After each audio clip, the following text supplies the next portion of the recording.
Il faut le dire en toute honnêteté et simplicité, Céline Dion est actuellement la chanteuse la plus populaire au monde. On peut l'entendre sur tous les postes de radio à la grandeur de la planète. Elle vend des disques par millions. Elle vient de se retrouver encore au haut des top 100, comme on dit aux États-Unis. Et parce que nous éprouvons légitimement de la fierté à savoir qu'elle est une des nôtres, on aime se rappeler aussi qu'elle est issue d'une famille, j'allais dire typique de chez nous, mais en fait, comme on n'en trouve plus chez nous. Vous savez peut-être déjà que Céline est la dernière d'une famille de 14 enfants. Une mauvaise surprise, nous a dit sa mère, parce que le couple de jumeaux qui formait les 12e et 13e semblait être les derniers. Mais Thérèse Dion s'est éprise de sa fille Céline. Alors, spontanément, aujourd'hui, on se dit, son mari et elle doivent être très fiers de leur fille et doivent être gâtés par celle qui, avec son mari, est devenue actionnaire d'une corporation qui possède une chaîne de restaurants où, effectivement, on retrouve quelques-uns des membres de la famille Dion. Mais c'est là qu'on découvre une partie de leur secret, parce que la famille Dion se dit pas plus heureuse aujourd'hui qu'auparavant et encore fière de se lever 6 jours par semaine pour aller travailler. Allô?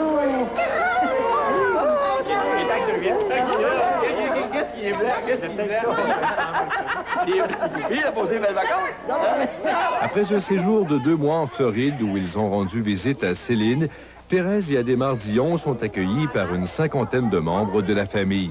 Ils sont les parents d'une vedette internationale, mais également de 13 autres enfants.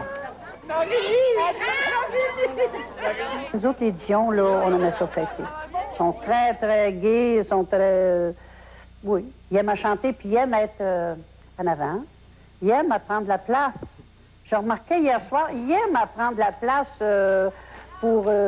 ils ne laissent pas la place à un autre, si tu veux. C'est le temps de danser, ils vont danser, c'est le temps de chanter, ils vont bouffons. Le chien de la fille, de la femme d'habitant fait marche en bas Montréal. Le chien de la fille, de la femme d'habitant fait marche en bas Montréal. La queue du chien de la fille, de la femme d'habitant fait marche en bas Montréal. Je peux pas savoir comment je suis chanceuse que mes 14 enfants sont vivants, parce que j'aurais pu avoir un enfant malade ou quelque chose, un accident. Ça m'est pas arrivé. Donc, je suis très chanceuse. 14 enfants, c'est un résultat plutôt incroyable quand votre mari vous avait dit en plein voyage de noces qu'il n'en voulait pas. Au début, ben lui, il était pas bien fort pour les enfants, mais ça dépend comment tu es élevé, ça. Lui, vu son enfance, ça ne l'intéressait pas d'avoir bien... Mais au début, il ne voulait pas avoir d'enfants? Non. Puis vous en avez eu 14? Oui. Expliquez-moi ça. Qu'est-ce qui s'est passé? Qu'est-ce que vous avez fait? Qu'est-ce qui s'est passé? Qu'est-ce qui s'est passé? Moi, mon grand désir, c'était de tomber enceinte, d'avoir un bébé. Et moi, je me disais, mon mari, il va les aimer, ses enfants, nos enfants, nous deux, il va les aimer, c'est sûr. Il peut pas les aimer. Voyons, on peut pas aimer un enfant. Moi, c'est illogique de pas aimer son propre enfant. C'est impossible pour moi. Et je m'arrangeais toujours quand il arrivait de travailler le soir, qu'il y ait un bon souper, la table bien mise, pas un plat sur le bord de la table, la table bien mise, un bon souper, et après, un bébé bien propre, puis pas qui braille, qui crie, là, un bébé très calme. Là, c'est le temps de lui mettre dans les bras.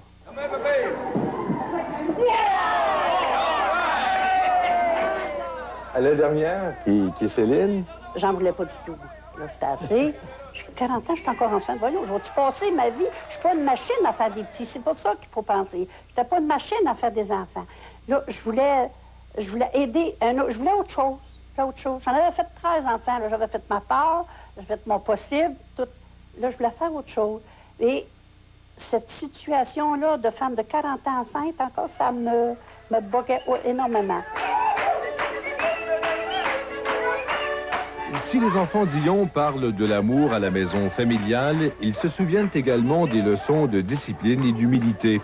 L'aîné de la famille n'a pas oublié la réaction de sa mère lorsqu'il avait voulu s'en prendre à un de ses frères pour une histoire de veston emprunté. Comment elle fait ça? Elle me l'a pris par la gorge. Ben, pas par la gorge, mais par mes vêtements. Elle m'a coté au mur. Elle a dit, ne touche jamais à un de tes frères. Moi, j'étais tellement saisi, tellement, pas par le geste, mais que c'est ma mère qui me fait ça. J'ai dit, bon, Clément, t'as été trop loin, là. C'est une grande leçon. Très grande leçon d'humilité et d'en voulant dire que dans la famille, on sépare tout. On pense pas juste à toi. Sépare tout. Comme Céline, elle sépare. La famille, il voulait pas, mais gars, on dit, il me prête son gros, puis il dit rien.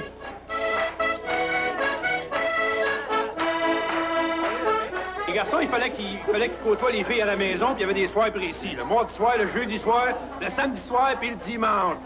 Ouais. Mais le dimanche soir, c'était pas tard. Non, c'était pas tard, puis il fallait que ça fasse déjà que ça fasse un petit peu de Hey, temps il que ça rentrait à 9h30 dans le salon de 1 moins 20, sa camisole va faire... Très 4 ans, ça veut dire dehors. Oui, les filles, pas les gars. Non, non. Les filles, là, nous autres, on avait le plancher à 4 pattes, on le tirait. Nous autres, ils rentraient travailler à 4 heures, 4 heures avec le gros bottine dans la cuisine. Même si tu venais de l'avoir tiré pendant 3 heures de temps. Qu'est-ce qu'il y a, ils On a travaillé toute la journée. Ah ouais, mais puis moi. Mais là, le samedi soir, les gars sortaient. Mais là, maman, mes pantalons ne sont pas repassés. Mon père, les petites filles, passe les pantalons de ton frère. On venait plus marrer. Ben, hey, faut que je prenne ta douche, je prendrai vos douches après.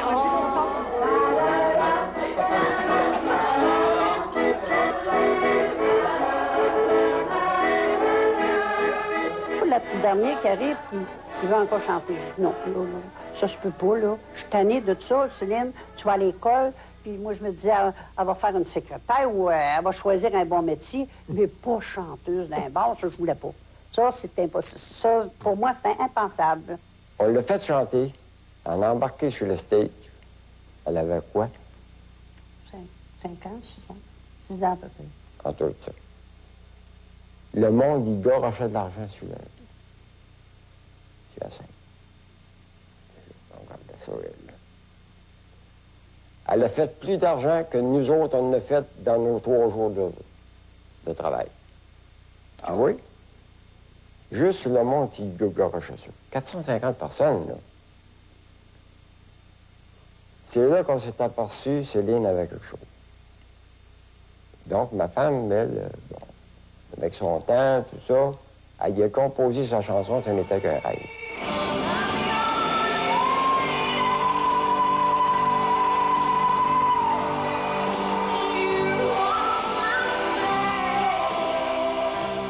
Céline, je me suis dit, c'est ma petite dernière, ça, elle a un talent, c'est sûr. Il faut le développer. Et ça prenait quelqu'un pour le développer. Et je lui ai aidé, il y a des gens qui disaient, vous savez, un enfant, on n'envoie pas ça dans le show business comme ça. Ça, j'avais pas besoin d'eux autres pour le savoir. Je le savais moi-même, mais je ne l'ai jamais envoyé toute seule. C'est vraiment une rencontre exceptionnelle. Ça vous rappelait des souvenirs J'étais de l'an contente de dernier? le revoir, il me semble que... Il a béni, d'ailleurs. Il nous a tous bénis, il a béni ma famille, il m'a béni moi. Alors, je pensais pas qu'elle irait si loin. Comme je la vois aujourd'hui, elle m'impressionne, elle m'épate vraiment parce que c'est une grande artiste aujourd'hui. Il faut que je me l'avoue, ça a pris des années avant que je me dise, ben oui, c'est une chanteuse comme tout le monde, excepté que au Québec, elle capte le public et c'est pas sa beauté, c'est pas, moi je me disais, c'est pas sa beauté, c'est pas son talent. Tous mes enfants chantent, alors qu'est-ce qu'il fait? Mais elle a une petite chose qui fait que c'est une grande artiste, tu comprends? Et ça, tu nais avec ça, et ça se développe.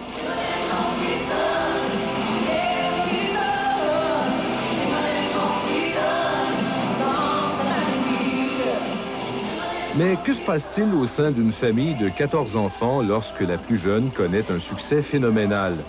Si tout le monde est maintenant fier de Céline, il y a eu des frictions. Il y a des fois, ça faisait des frictions parce que ça dépend, les journalistes sont pas toujours fins des fois. Hein? Puis eux autres disent, on n'a pas d'affaire à ça, nous autres. Alors, ils ont appris comme nous autres, on a appris à endosser tout ça. J'ai un petit peu dérangé la famille, si tu veux, là. Quand ils arrivaient les fins de semaine pour venir visiter, là, maman n'était plus là pour faire des gros repas puis tout ça. Fait qu'ils s'en tournaient, puis ça les choquait un petit peu.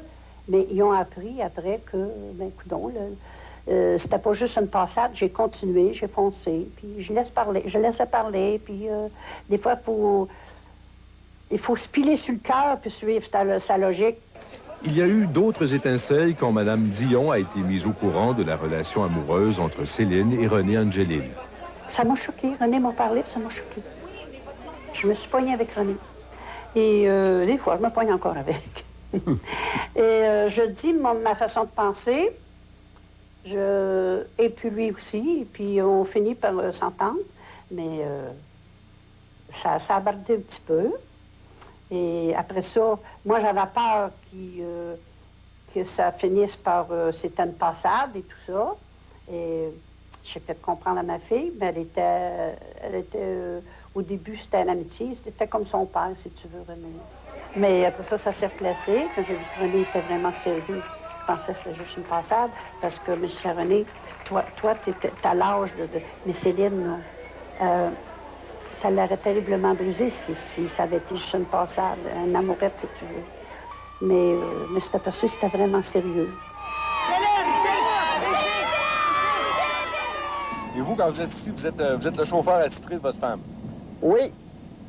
Je voyage pas mal.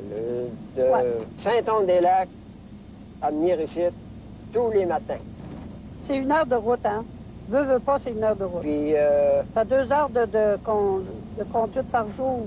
À part de ça, lui, il vient me déposer au restaurant. Il s'en va voir ses amis à Laval. Habituellement, il mange avec eux autres le midi. Il revient souper avec moi, puis on monte après souper à Saint-Anne-des-Lacs. Ça, c'est une journée normale.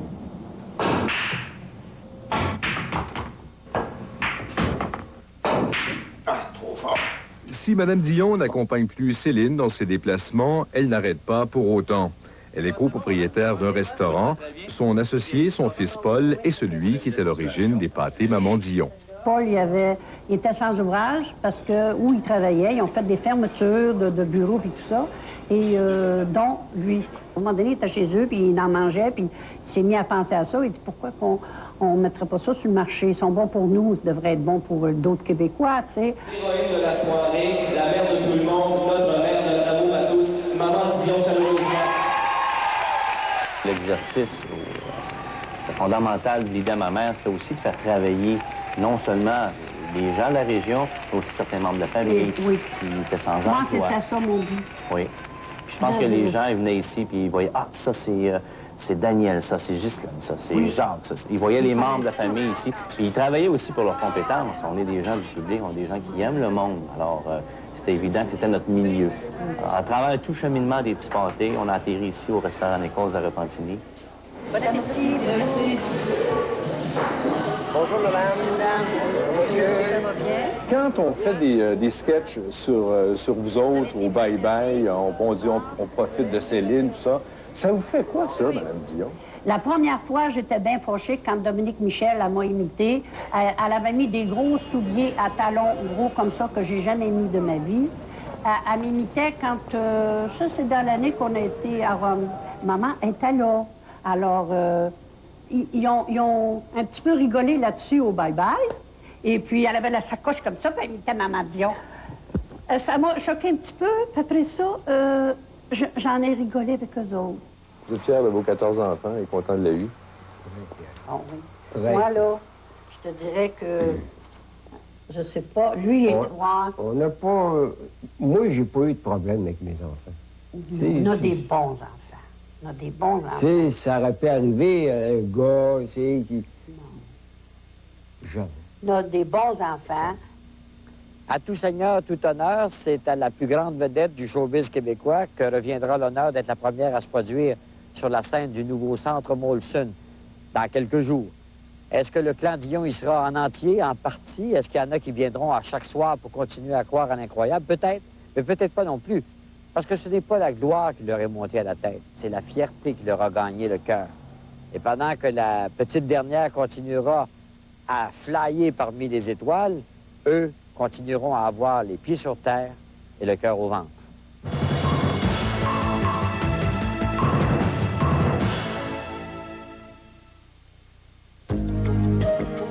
30 000 heures de cours. Chez Unitotal, c'est le temps que nous avons mis pour former des experts certifiés capables de mieux vous conseiller dans vos projets de rénovation. Quelques jours seulement. C'est tout ce dont vous disposez pour profiter de cette offre. Vadrouille Twist Mop, super absorbante, 6,99. Soie essoreuse pour vadrouille, 5,49. Et petit ballon en angle Oscar, 7,99. Unitotal, vos quincailliers et centres de rénovation conseil. Tiens, voici ta Pop-Tart. Encore une autre? À ce soir, maman. As-tu mon toaster strudel? Eh bien sûr. Quand est-ce qu'elle va découvrir les toasters strudel, ta mère? Bientôt, j'espère. Les toasters strudel de Pillsbury, ça ressemble au Pop-Tart, mais ça a bien meilleur goût. 2 croûtes feuilletées, un milieu bien juteux et un glaçage qu'on fait soi-même. Hey, qu'est-ce que t'en fais, tes Pop-Tarts? Quelque chose qui a bien meilleur goût vient juste de sortir. Les toasters strudel de Pillsbury.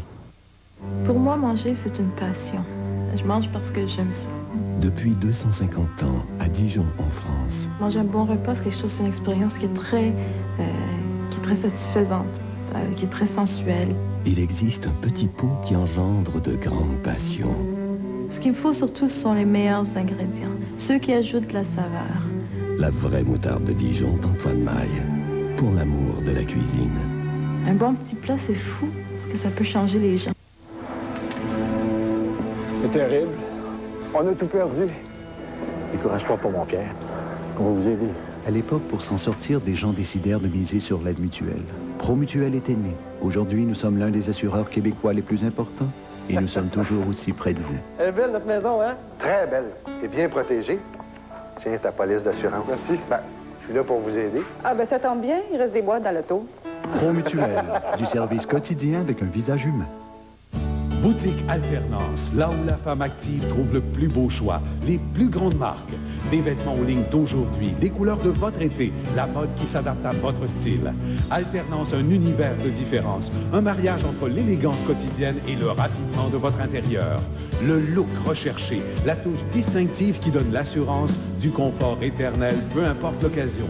Ce printemps, boutique Alternance, un déplacement profitable. Place 21 mars, centre-ville Nicolet.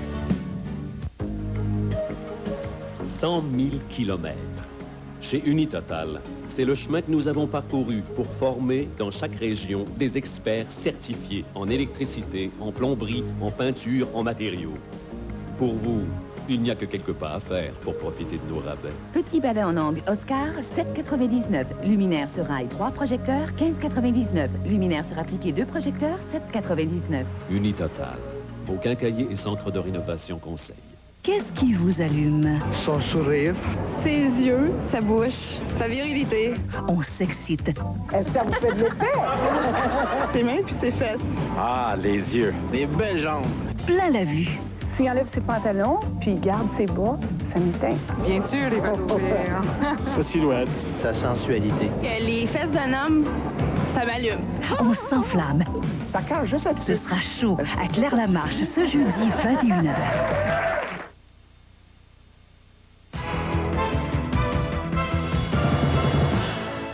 Ça leur est arrivé dessus comme un bloc de glace leur serait tombé sur la tête. Tous ces madinos, dont la plupart sont pêcheurs et qui pratiquent aussi la chasse aux phoques ou aux loups marins, comme on préfère dire ici, comme on le fait dans le Golfe depuis près de 500 ans, se sont vus un jour montrés du doigt, dénoncés, caricaturés comme tueurs sanguinaires par un puissant lobby international à la tête duquel, vous vous souviendrez peut-être, se trouvait un ancien sexe symbole défraîchi. Eh bien, les effets ont été désastreux. Non seulement le marché s'est effondré, Rolls-Royce, par exemple, a renoncé à couvrir ses sièges d'auto de peau de phoque, mais le gouvernement, plutôt que de se porter à leur défense, a reculé. Moratoire sur la chasse aux blanchons, commission d'enquête pour montrer qu'on s'activait sur quelque chose, interdiction de pêche commerciale et industrielle, sur laquelle d'ailleurs on est en train de revenir peu à peu. Parce qu'avec le temps, on s'est aperçu des exagérations des animalistes à travers le monde, à commencer par l'affirmation qui voulait que le phoque soit une espèce en voie d'extinction.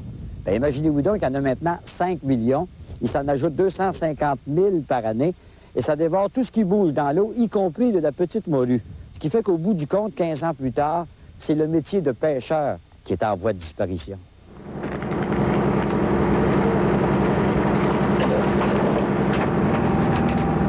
Et au Paul, comment vous sentez quand vous partez à la chasse comme ça le matin?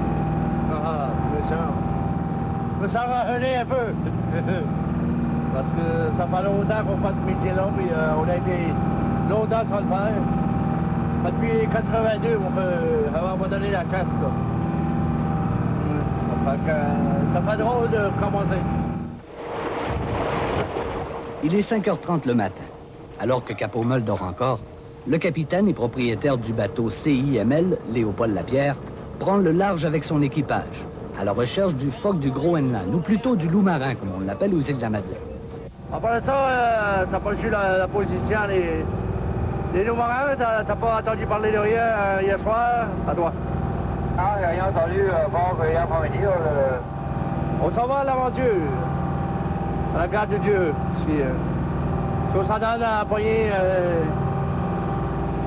à prendre les glaces, puis des loups-marins sont pris, ben, on peut passer environ un demi-mille à côté, puis parce que comme tu peux voir, c'est un petit bateau, puis on n'est pas bien élevé.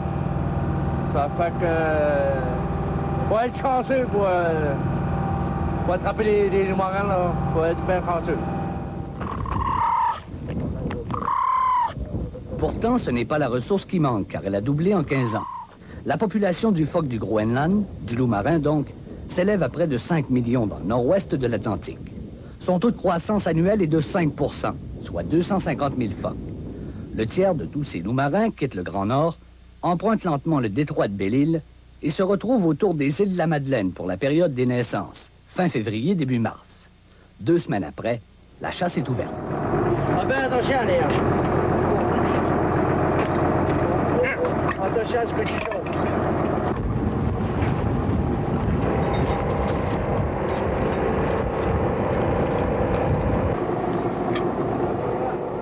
Qu'est-ce qui vous est permis de chasser? Il nous est permis de chasser tous les loups-marins. Tous les loups-marins, ben, les blancs-champs, commercialement, on ne sera pas supposé de chasser. Ben, comme aujourd'hui, on a rencontré 3-4 blancs-champs, ça fait que c'est surtout pour nous autres aujourd'hui qu'on a chassé, pour avoir de la viande, pour que quelques personnes qui nous ont demandé ça pour leurs besoins personnels.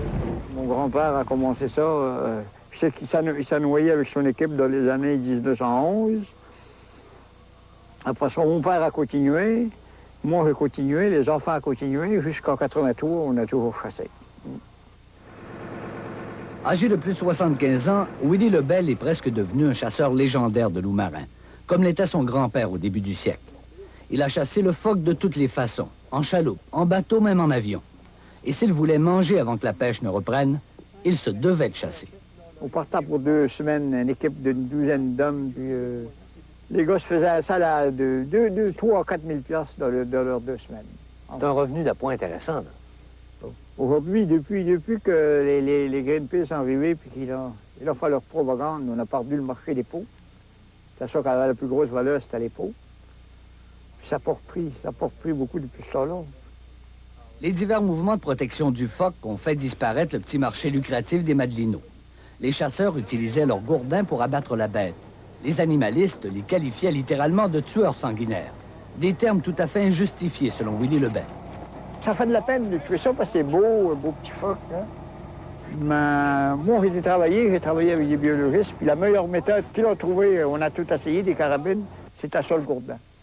Au lassement, ils défonçaient l'alcool avec ça pour le saignant, puis d'après eux autres, il était inconscient, il ne souffrait plus, c'était fini. Tandis qu'avec la carabine, on a blessé plusieurs. Il faut aller avec le gourdin pour le lassement. Ils ont décidé que c'était encore la meilleure méthode pour chasser, c'était le gourdin.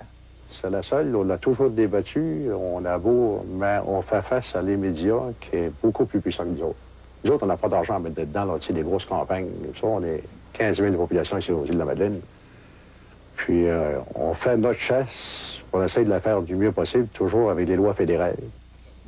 Jean-Claude Lapierre est le tout nouveau président de l'Association des chasseurs de phoques des îles qui regroupe plus de 400 membres. Comme ses confrères, il estime que la chasse du loup marin est tout à fait légitime, contrairement à ce que laissent entendre les abolitionnistes. Les abolitionnistes, eux autres, ils se fient sur les émotions pour gagner leur vie. Moi, je me fie sur une espèce que l'être humain a le droit d'exploiter.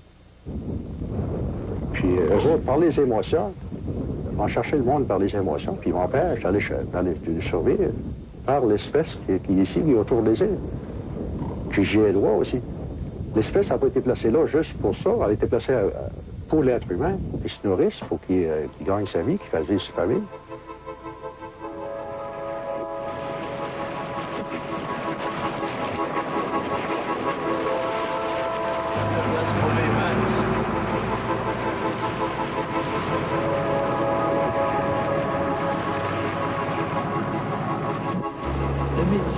Chasseur de loup marin, c'est pas évident pour tout, il n'y a rien de garanti dans ça. Rien de garanti pour tout. Comme tu vois, là, ça fait depuis 5 ans maintenant qu'on est parti, là. Puis on a 3, 5, 6 loups-marins à bord, là, puis c'est ça. Aujourd'hui, ça ne fonctionne pas. Les glaces sont beaucoup épaisses, c'est difficile de traverser à travers les glaces. Ça fait que c'est une journée pour rien aujourd'hui. Faut dire là, que ça vaut la peine de mettre un bateau comme le mien dans les loups-marins, là. Faudra prendre au moins 2000 loups-marins dans une saison. Puis encore là, faudra faire les calculs, puis ça sera rentable. Qui sont gros. Ça, c'est un petit mâle. Ça, c'était mâle. Hein? Tantôt, je ne peux pas voir, regarde. Ça, c'était mâle. Si l'on chasse le phoque sur certaines banquises, on se contente de l'observer à quelques kilomètres plus loin. Vous avez le goût de n'apporter un chez vous? Et nous, dans la promotion qu'on a faite de cette activité d'observation, on a toujours dit que la chasse était à un niveau très bas pour des raisons qu'on connaît, de l'absence de marché et tout ça, faute de marché, mais jamais on a annoncé qu'on remplaçait la chasse aux phoques par le tourisme des phoques.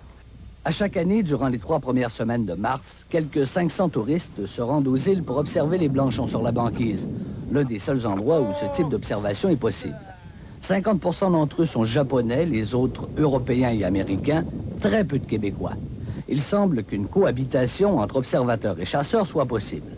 Tous les gens qui participent activement au groupement comme International Funds for Animal Welfare, pour qui c'est presque que sacré, religieux, n'acceptent pas de venir dans un endroit où il peut s'abattre des phoques. Même si ce n'était qu'un, on nous dira c'est encore trop.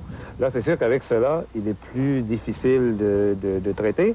Mais pour, je pense, une bonne partie de la clientèle, ça pose pas vraiment de problème. D'ailleurs, depuis que ça existe, il n'y a à peu près jamais eu vraiment ni problème, ni affrontement de quoi que ce soit entre touristes venant ici pour l'observation des phoques et les chasseurs. Est-ce que la chasse, selon vous et selon votre ministère, elle est justifiée? La chasse est justifiée, elle est légitime. C'est une ressource abondante que l'on se doit de prélever pour le bien du troupeau, pour le bien de la ressource et pour le bien économique aussi des gens qui vivent dans les milieux isolés tels qu'aux îles, à Terre-Neuve et sur la côte nord du Québec. Si la position des gestionnaires de pêche et océan sur le bien fondé de la chasse du phoque est plus claire, celle des chasseurs est sans équivoque. C'est la cause des loups-marins qu'il n'y a plus de morue. Ça fait que si on veut que le poisson revienne, il faut chasser le loup-marin, puis le chasser sur une échelle, c'est une grande échelle. Parce que si on chasse le loup-marin juste artisanal comme ça, jamais qu'on fera venir le poisson dans le golfe, c'est une destruction pour le poisson. Là, on veut que la morue revienne. On a arrêté les flottes de pêcher. Les gilets, ils vont plus. Mais par contre, le loup-marin, lui, il augmente. Ben, lui, il va aller le chercher. Lui, il va pouvoir se payer la traite là, dans la morue, sans plus. Puis nous autres, les gilets, on est ici à terre à attendre quoi, tu sais. On consomme juste les petits poissons. Et on a besoin de ces petits poissons si on veut bâtir les stocks de poissons, les stocks pour les pêches commerciales. Le biologiste Mike Hamill admet que le fort développement de la population des loups-marins peut avoir un impact non seulement sur les stocks de poissons, mais aussi sur le troupeau de phoques lui-même. On commence à remarquer le changement dans les conditions, dans la santé. Ils sont plus maigres aujourd'hui que les phoques que nous avons examinés il y a 25 ans. Ça veut dire le troupeau, on pense qu'il va continuer à augmenter, mais peut-être le taux de croissance dans le troupeau commence à ralentir un peu.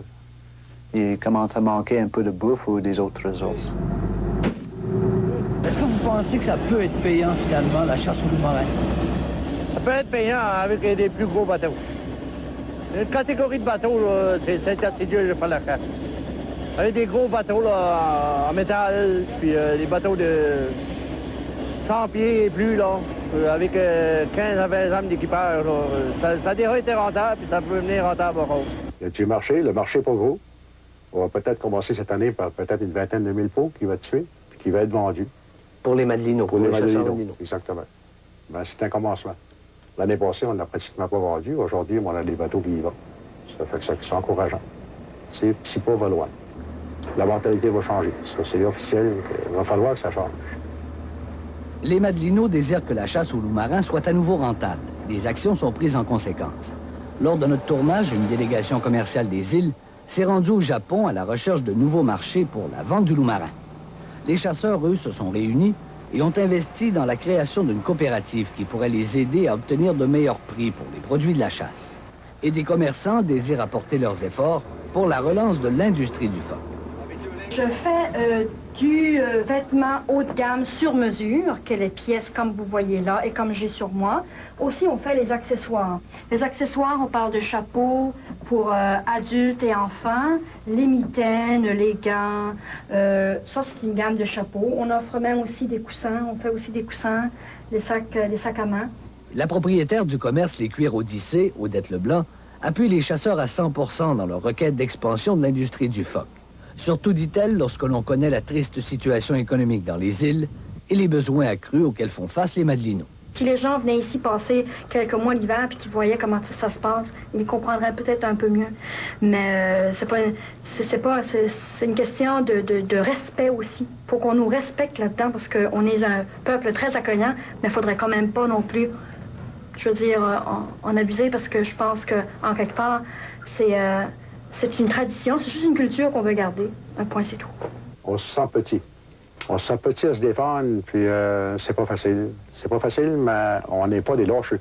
Les Madelinots, on n'est pas des lâcheux, puis on est des gars de courage, on est des gars de mer, puis quelqu'un, un pêcheur, un gars de mer, là, c'est pas une tempête, là, c'est ni deux tempêtes qui vont l'empêcher de continuer. On va y aller jusqu'au bout, on va trouver des marchés. C'est absolument qu'on développe notre produit. Qu'est-ce qu'on a en entour d'ici?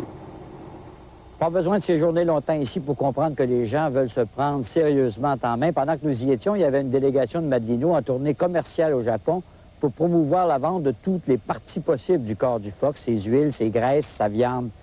Mais il faudrait, nous ont dit d'autres aussi, que la population quitte sa réaction émotive normale qu'elle a eue devant une mauvaise campagne de presse. Non plus fuir les médias, mais les prendre d'assaut, sans attendre que Brigitte Bardot soit canonisée.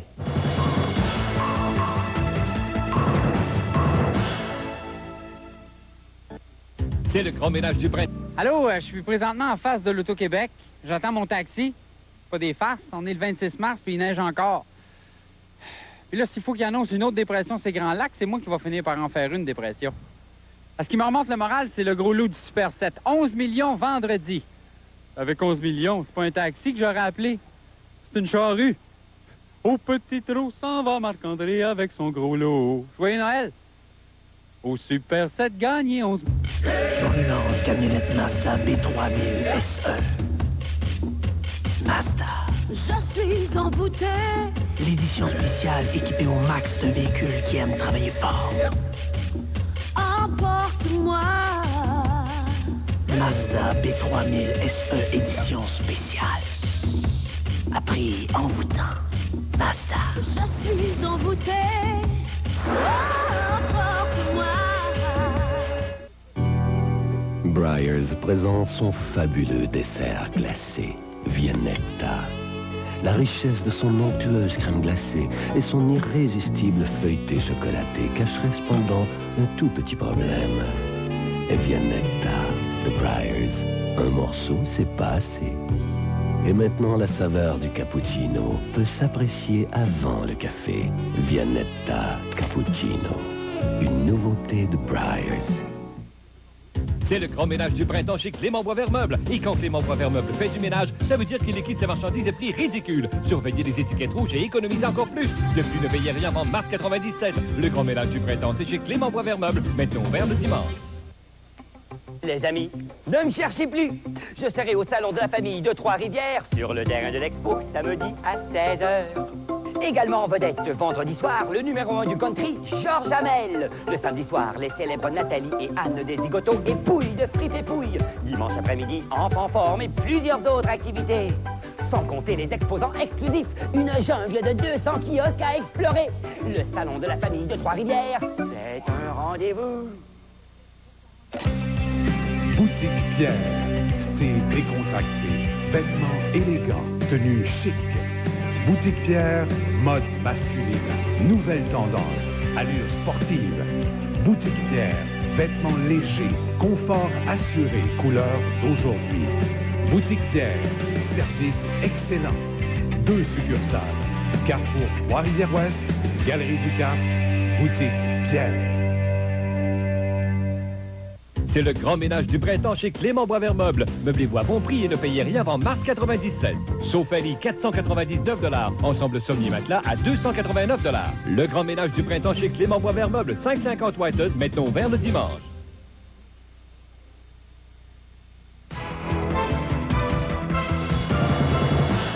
Le grand débat au cours des années 80 autour de l'utilisation de la fourrure d'animal dans la fabrication de vêtements a changé, bien sûr, le comportement des consommateurs et consommatrices et a affecté le futur et la santé de l'industrie de la fourrure. Au point que, à tort, avons-nous découvert en effectuant le reportage qui suit, on en était venu à penser que l'industrie était moribonde et que le discours des animalistes, qui nous est désormais familier, avait fini par triompher de ce commerce qui est pourtant à l'origine même du Québec et du Canada. Eh bien non. L'industrie dans laquelle nous sommes passés maîtres est là pour rester. Et d'ailleurs, c'est une bonne nouvelle, puisque 80 % de la production canadienne de fourrure se fait ici, à Montréal, dans ce quartier précisément. On peut dire que depuis 2 ans, l'industrie a repris du poil de la bête, si vous me permettez cette expression. Les exportations ont repris parce qu'on a su s'ajuster là comme ailleurs. On est loin du capot de chat et du manteau de vison pour sortie mondaine d'autrefois. C'était nécessaire parce que dans ce domaine, la compétition a amené des concurrents féroces comme des carcajous.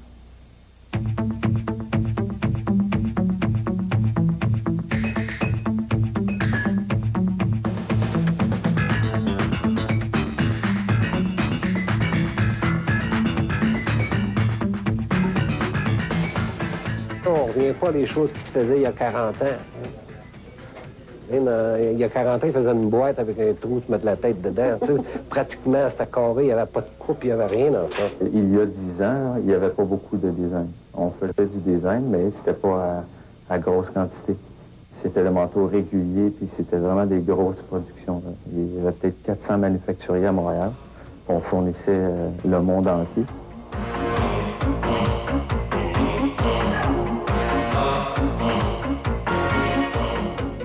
Avec des géants comme la Chine et la Corée qui produisent aujourd'hui des manteaux de fourrure à bon prix, l'industrie canadienne, dont 80 % de la production se fait à Montréal, a dû rajuster son tir pour rester compétitif sur le marché international.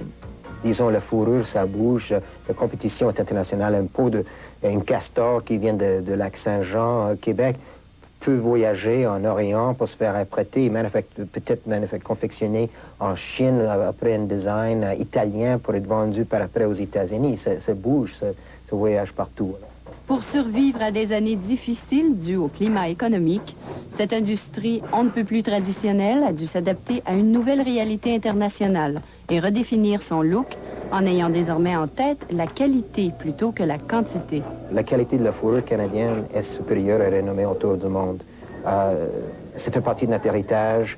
On connaît mieux, nos designers connaissent mieux la fourrure qu'un designer en Orient, par exemple, qui ne fait souvent que des copies. Alors, on dit il faut qu'on mise plus sur nos forces, il faut qu'on mise plus sur l'innovation, créativité, supériorité de qualité. Le Conseil canadien de la fourrure a mis sur pied il y a 3 ans un concours annuel de design pour inciter les professionnels du prêt-à-porter à utiliser la fourrure.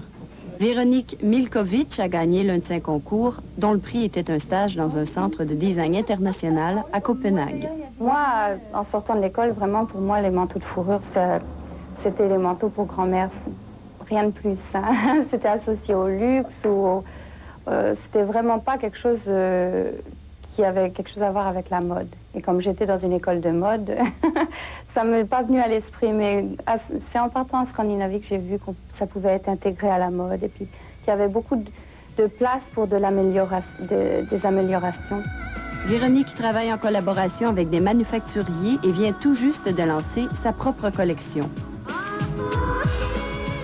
Est-ce que c'est difficile de changer justement une industrie si traditionnelle qui est tellement ancienne? J'ai eu même plusieurs fois, en travaillant avec plusieurs manufacturiers, je leur disais je veux faire ça de telle façon parce que c'est le look et puis ils ne comprenaient pas ce que je voulais parce que eux c'était toujours très raffiné. Puis moi, au contraire, c'était très rough, très jeune et rustique. Et c'est pas du tout une image de la fourrure qu'on a. Il devait y avoir un renouveau. Et puis, on s'est dit, bon, on va prendre le virement, parce que si on ne le prend pas, on ne sera plus là demain matin. Alors, dans la mode, ça change rapidement. Il faut être là, il faut aller voir ce qui se passe ailleurs, ce qui se fait ailleurs aussi. On s'est aperçu en Europe, beaucoup, les Américains, il y avait une grosse demande pour du design. Et dans le moment, tout ce qu'on fait, à 90 nous, c'est du design. C'est ça qu'on vend. Il y a beaucoup de choses qu'on peut faire dans la fourrure aujourd'hui qu'avant, les technologies n'étaient pas là. Maintenant, les fourrures sont traitées comme les tissus, comme les tricots. Et il y a beaucoup de choses différentes qu'on peut faire qui même ne ressemblent pas à la fourrure.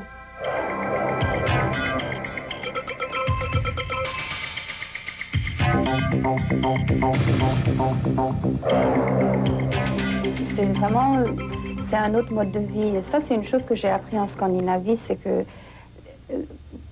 il fallait s'adapter au nouveau mode de vie, surtout des femmes qui travaillent souvent, qui ont des enfants et qui n'ont pas le temps de faire des belles boucles et porter leurs diamants.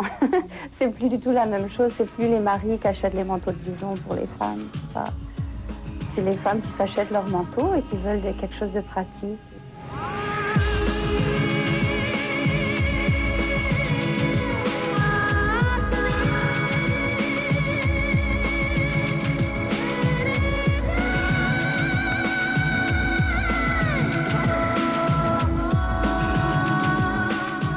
Quelle est votre spécialité à vous? C'est de chercher toujours du nouveau, à être en avance, de compliquer toujours plus, justement pour éliminer la compétition. C'est plus les mosaïques, là, les techniques de production. Vous faites beaucoup de fourrures recyclées, pourquoi? Oui, c'est vraiment pour aller chercher un nouveau marché, là. Pour montrer aux gens que la fourrure a toujours une valeur. Même si c'est un vieux manteau, ils peuvent le ramener, on peut le recycler. On leur fait un manteau neuf. La seule différence, c'est qu'au lieu de prendre des peaux neuves, qui vont coûter des prix exorbitants, ben on prend leur manteau, on le recycle. On fait un manteau neuf.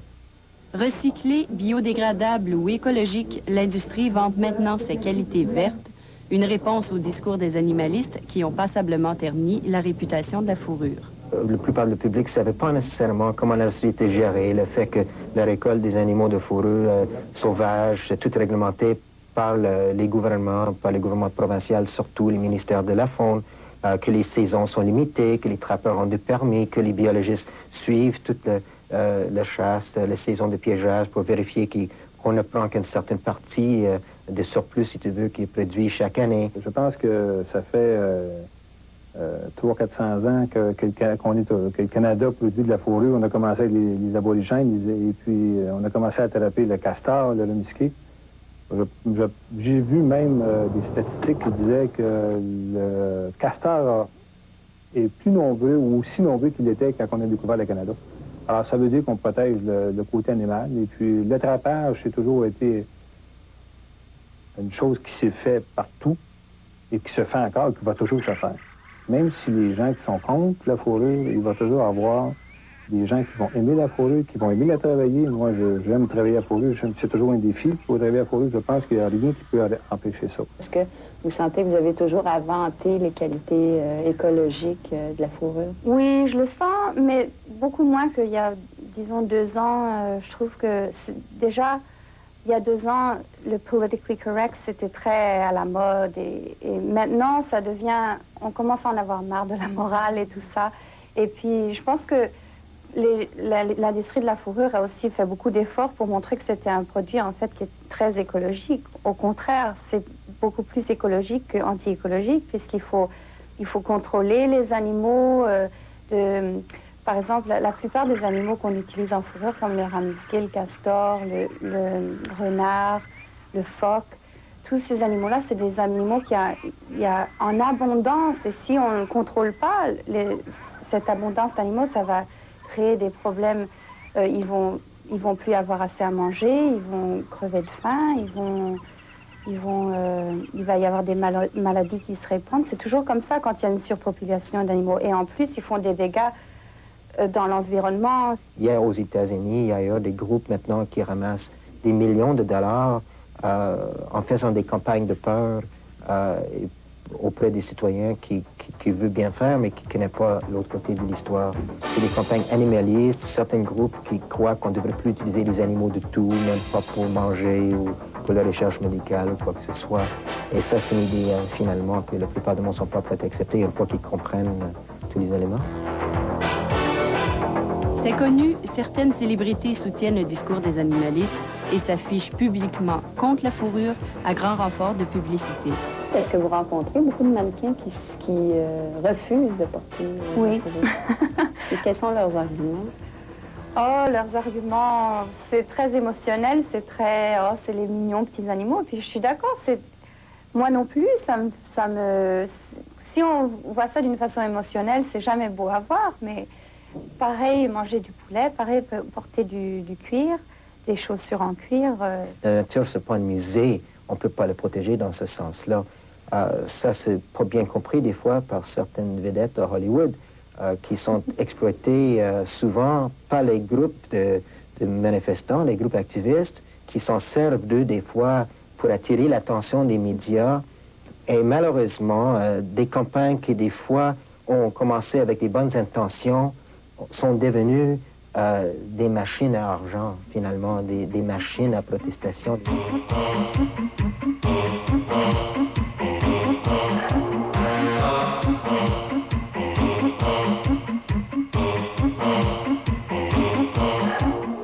Qu'est-ce que ça va être le défi de l'an 2000 là, pour les industries de la fourrure canadienne?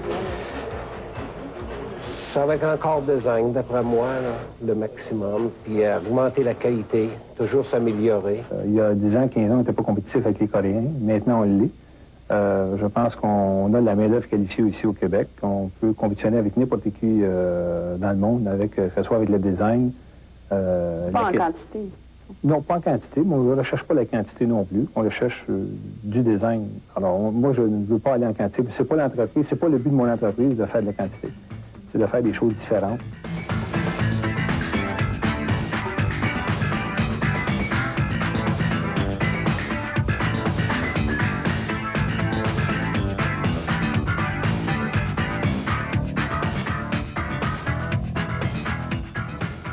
Qu'est-ce qui me passionne?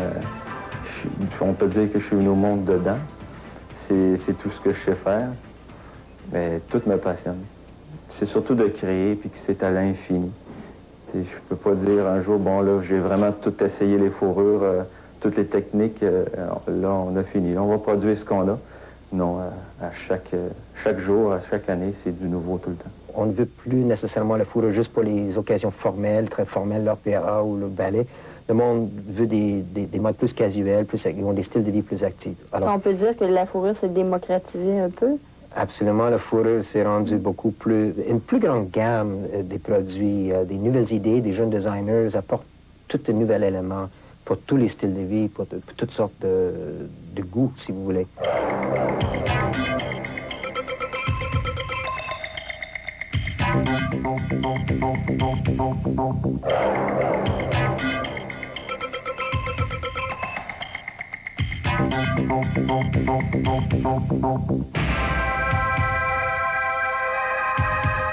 Vous avez probablement été aussi impressionné que nous de découvrir autant de flair, de sens pratique, d'originalité chez nos designers québécois, mais eux n'ont pas été surpris de nous voir écarquiller les yeux. Ils disposent d'études émanant du Conseil canadien de la fourrure et qui leur indiquent que leurs produits signés sont mieux connus à l'étranger que chez nous. Chez nous, où ils restent, oui, il faut vous le dire, nous avons vérifié, c'est vrai, autant de castors qu'au début de la colonie française.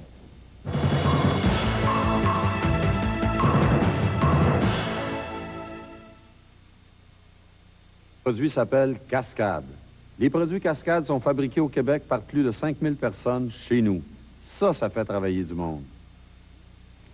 Sans compter ceux qui s'en servent. Cascade. Hey, on va aller la montrer à Michel à Gaspé.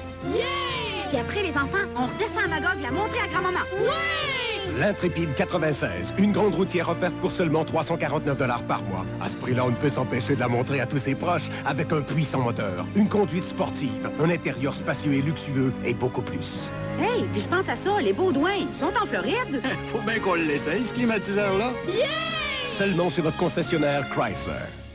Le temps est venu d'arrêter votre choix sur un logis qui saura rencontrer toutes vos exigences au cœur même du centre-ville. Les résidences Albert Guimont veulent être pour vous ce lieu où vous vivrez une retraite bien méritée. Une visite vous convaincra. Les résidences Albert Guimont pour une vie des plus agréables. Écoute-moi. Regarde-moi. Touche-moi. Sens-moi. Écoute-moi. Écoute comme c'est bon. GFM Rock détend. 94.7, Mauricie.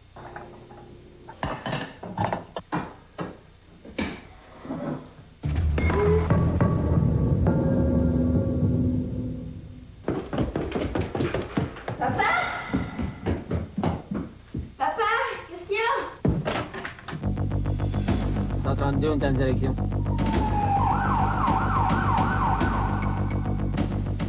Pour sauver une vie, chaque minute compte. N'hésitez pas.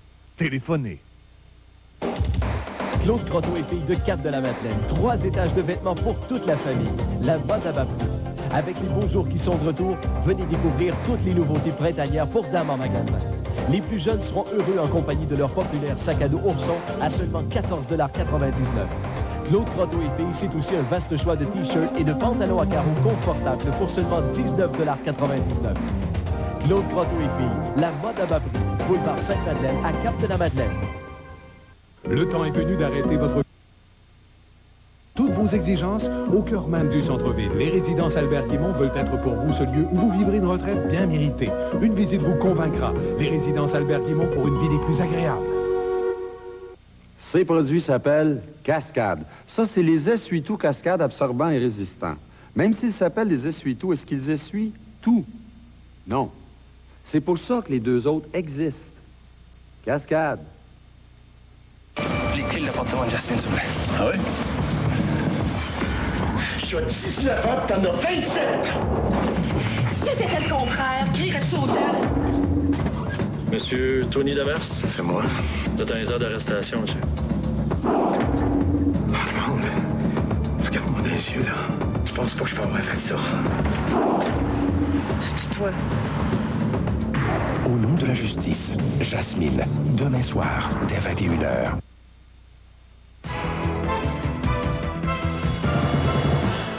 Au revoir et merci d'avoir été avec nous.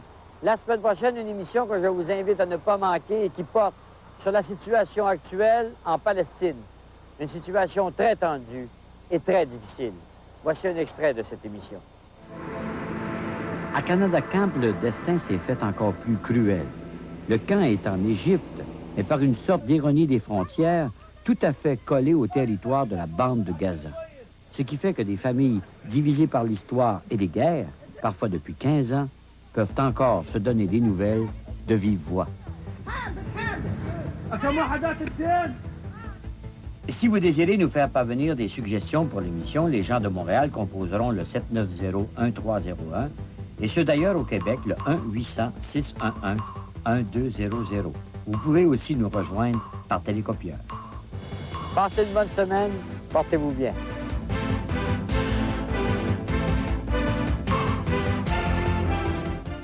Marie-Claude reçoit Bernard Fortin et Jim Corcoran. Demain, au magazine Je te salue Marie, 20h30. Après la pause, le TVA, édition Réseau.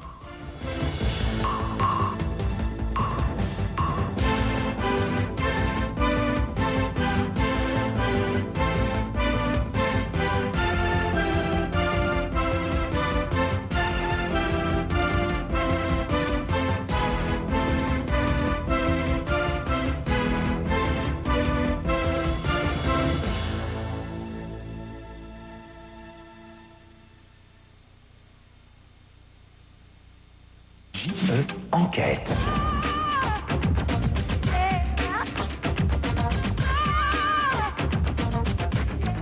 JE, vendredi 19h, à TVA. La loterie a complètement changé sa vie, mais pas comme il l'avait prévu. Un meurtre. En fait, il a été assassiné. Colombo dans Meurtre au Champagne, ce vendredi, 20h. C'est un véritable danger public. Tout peut lui arriver. Il a été frappé par la foudre 2 fois. Travailler avec lui, c'est très, très dangereux. Et vous et moi, on va faire une sacrée équipe. Ça n'arrive qu'à vous. Il n'y a qu'à vous que ça pouvait arriver. Vous êtes salaud parce que surtout les femmes me trouvent du charme et ça me rendait. Non, danger public, ce samedi, dès 18h30. Et en fin de soirée, les résultats, les exploits sportifs au TVA Sport. Ils ne connaissent rien de notre monde. Ils sont prêts à mourir pour leur liberté. L'adieu au roi, ce samedi dès 20h30. Chem, la station d'ici.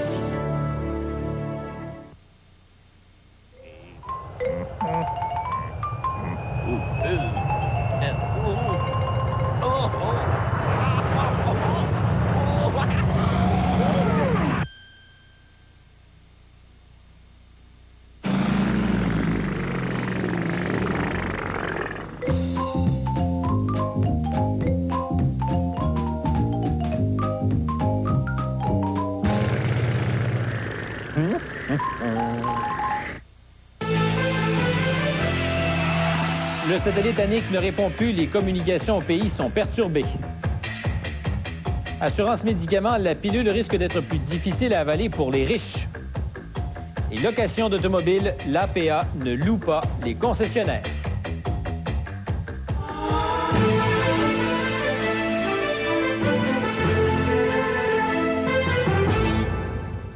Bonsoir, signe des temps, on débute dans l'espace. Le satellite canadien de télécommunications Annick E1 est en panne depuis 15h47 exactement. Il ne répond plus. Une panne de satellite, direz-vous, ça ne change pas le monde. Eh bien, détrompez-vous parce que de nos jours, les communications sont au cœur de l'activité humaine.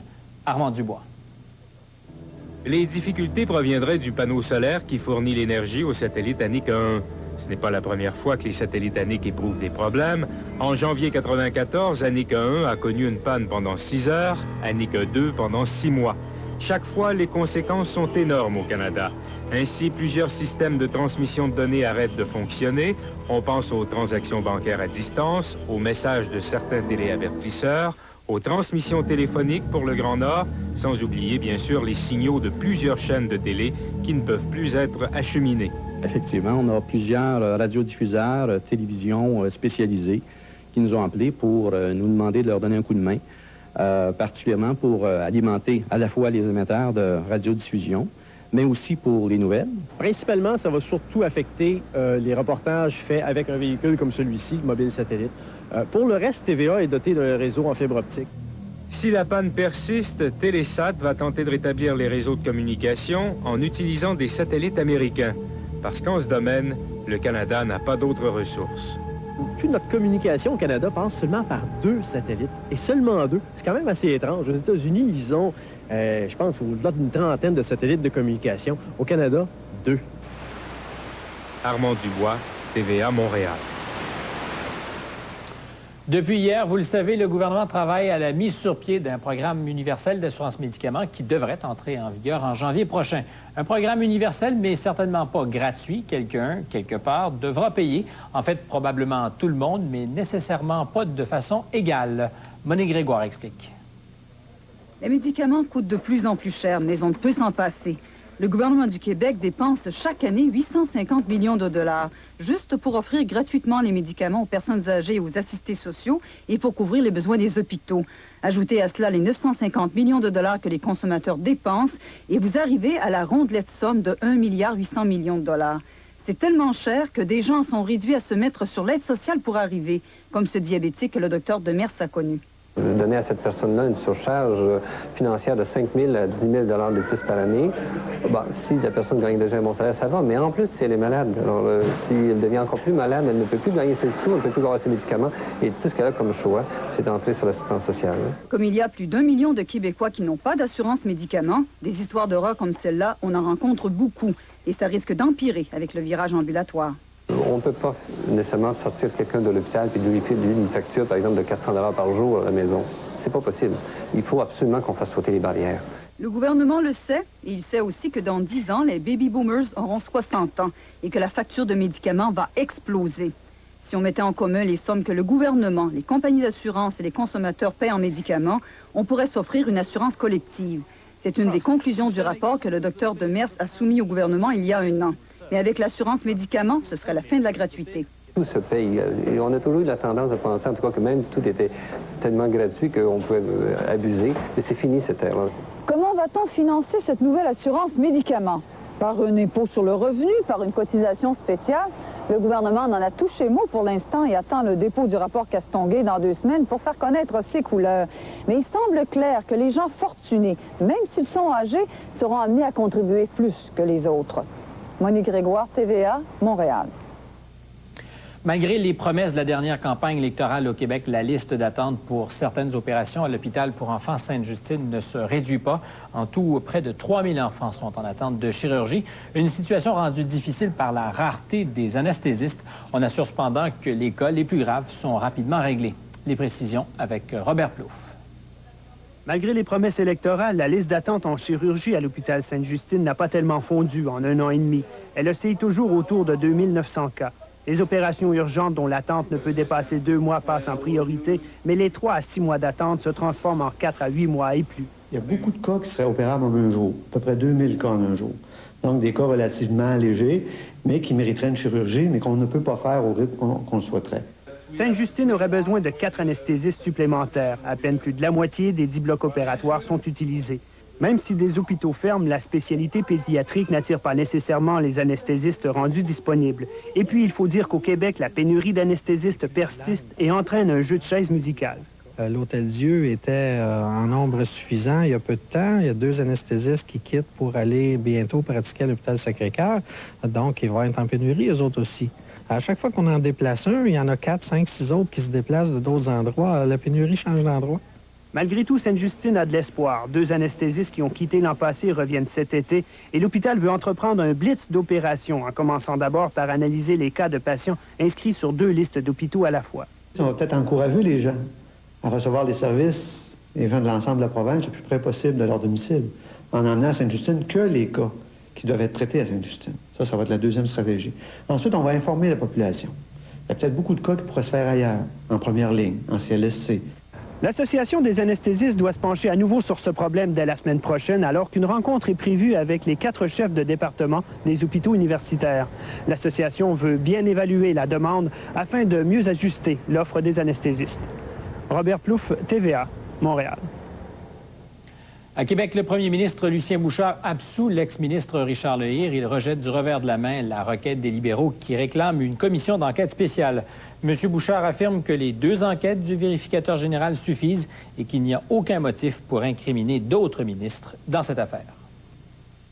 Il est extrêmement insidieux d'associer le comportement des ministres à la nécessité d'une enquête de la Sûreté ou de faire une correspondance entre la Sûreté et les ministres, alors que les rapports qui sont sur la table nous démontrent hors de tout doute qu'aucun des ministres n'a reçu aucun reproche à cet égard, y compris M. Lehir. Au lendemain des élections partielles au pays, on retient surtout à Ottawa la piètre performance des conservateurs face aux réformistes, si bien que le premier ministre chrétien a minimisé la montée du parti de Preston Manning. Mais de toute façon, pour l'instant, ce qui compte pour les libéraux, comme nous le rapporte Normand Réaume, c'est qu'ils sont toujours en bonne position, très bonne position, pour garder le pouvoir longtemps. Victorieux aux élections partielles fédérales, les libéraux estiment que la croissance du vote réformiste s'est faite grâce à une campagne anti-souverainiste et n'a pas de signification plus profonde. Les élections partielles, ça donne l'occasion aux gens de voter sans s'inquiéter du résultat trop. Et dans le cas du réforme, ils se sont servis probablement efficacement de leur slogan « Débarrassez-nous du Bloc québécois ». Que ce soit en banlieue de Toronto ou à Terre-Neuve, où les réformistes ont chauffé les libéraux et à peu près déclassé les conservateurs, le parti au pouvoir à Ottawa tient à minimiser la force de la formation de Preston Manning. Pour les réformistes, c'est la première fois qu'on les avait vus dans les Forêts Atlantiques. Je pense qu'il y a du monde qui ont donné une chance, mais non, c'est pas quelque chose qui va me tiendre de réveiller ce soir. Mais pendant que ce libéral dormira sur ses 2 oreilles, d'autres s'inquiéteront de la quasi-disparition du parti de Jean Charest, autant au Québec que dans le reste du pays. Oui, je trouve ça dommage. Les 2 nouvelles vedettes du Québec dans le cabinet chrétien se sont présentées à la réunion du Conseil des ministres, conscients de la domination libérale face à une opposition divisée. Le Bloc au Québec, le Reform dans le reste du pays. Ce qui met le Canada dans une situation tout à fait unique parmi les pays démocratiques où vous n'avez pas vraiment une véritable opposition nationale.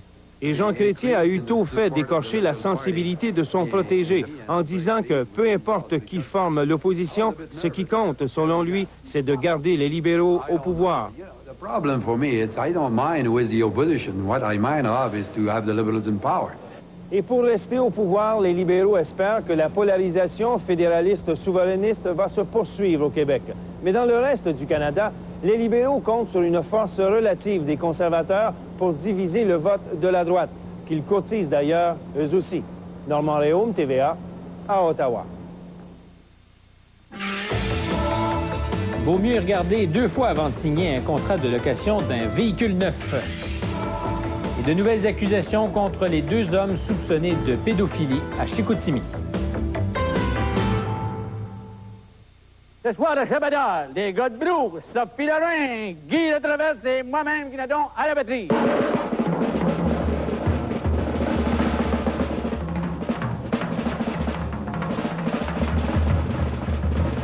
Le test du verre d'eau. L'épreuve de référence à laquelle nous allons soumettre ce camion Chevrolet. S'ajustant parfaitement, la suspension indépendante à l'avant peut affronter toute condition routière. Toute condition routière.